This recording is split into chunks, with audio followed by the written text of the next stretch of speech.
سلام سلام فتواتن كبرانن أمن العالم تركو نيشنال بيتسر كمي تخانو كل سلام أكسامير مسكين بوجاني سلامين نسخاتكم ون بزلهم هو سلامكم بزح ترف لي كبرات حواتي انقعدما ناو شنالي بسلام مزاقم نيلو معنتي فيديز خوين كعا كبرات حواتي كم تلوموت واقا ورقي تحدش نجر نيو نزمل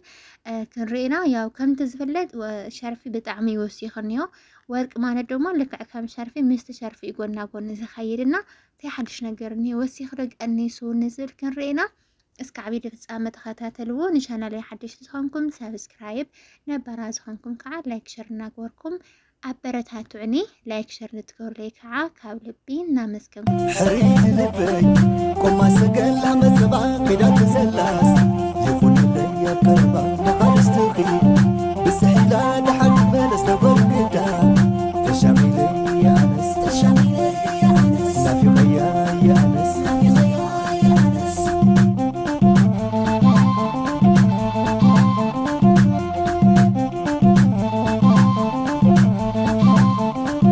حلو بسبالات نابدو الشاطئ على نوالكو شابو خصيبي عقمت كوان نزل فدي تشام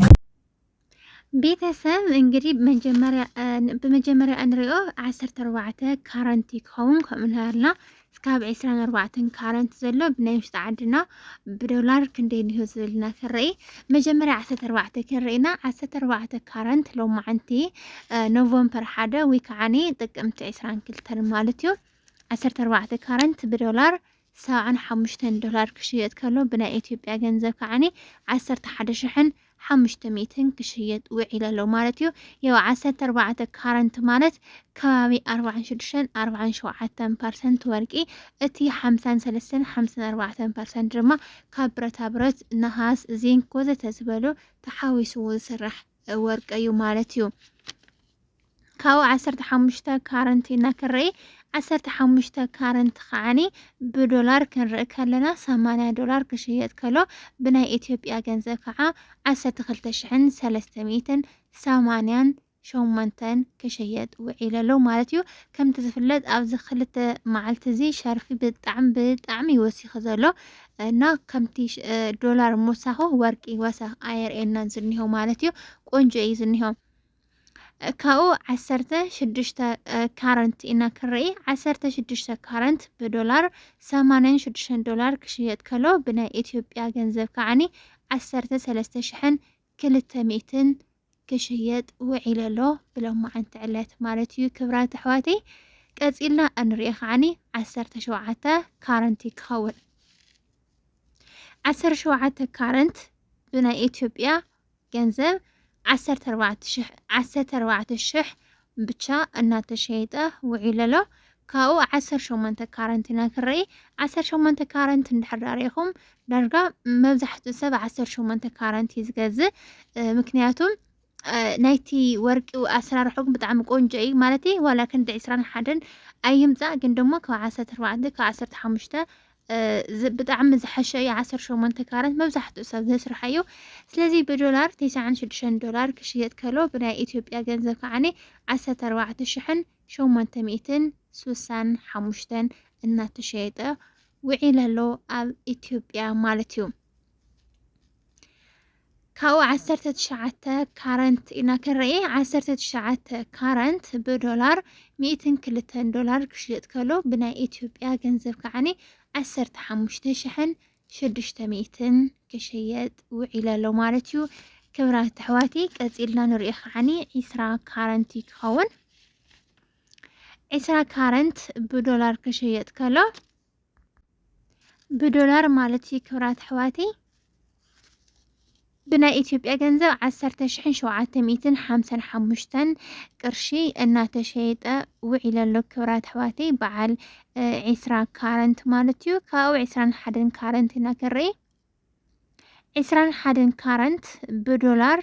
$112 ነጥቢ 9 ሳንቲምን 112.9 ሳንቲምን ዶላር ክሽየጥ ከሎ ብናይ ኢትዮጵያ ከዓኒ 17,300 40 እናተሸየጠ ውዒል ኣሎ ክብራት ኣሕዋተይ ያው 21 ካረንት ብጣዕሚ ቆንጆ ጽሪ ወርቂ ዳርጋ 70-80% ዝገዝኦ እዩ ማለት 70-80% ሰብ ዝፈትዎ እዩ በብዛሓ ሰብ ዝሸጦ እዩ ዝገዝኦ እዩ ክትሸጥዎ ካለኹም እውን ቦለካ ቆንጆ ዋጋ ዘውፅልኩም እዩ ካብ 21 ብታሕቲ እንድሕር ረኣ ኮይኑ ግን ንእሽተን ማለት ናይቲ ወርቂ ስርሒቱሲ ብዙሕ ኣይኮነን 21 ካራንት ሓሰሪኹም 86% ወርቂ ገይሮም እዮም ሰርሕዎ 14-15% ደሞ ያው ብረታ ብረት ናይ ዝተፈላለዩ ዓይነት ብረታ ብረት ሓዊሶም እዮም ሰርሕዎ እዚ ማለት 86% ወርቂ ማለት ጽሩይ እዩ ማለት እና ንዝ እዩ 21 ካረንት ብዙሕ ሰብ ዝፈትዎ ማለት እዩ ካብኡ ኸዓኒ 22 ካረንት እናክርይ 22 ካረንት ብዶላር 115 ኣሜሪካን ዶላር ክሽየጥ ከሎ ብናይ ኢትዮጵያ ገንዘብ ከዓኒ 18,168 ቅርሽን እናተሸየጠ ውዒል ኣሎ ማለት እዩ ደቂ ዓበይቲ ወይ ካብኡ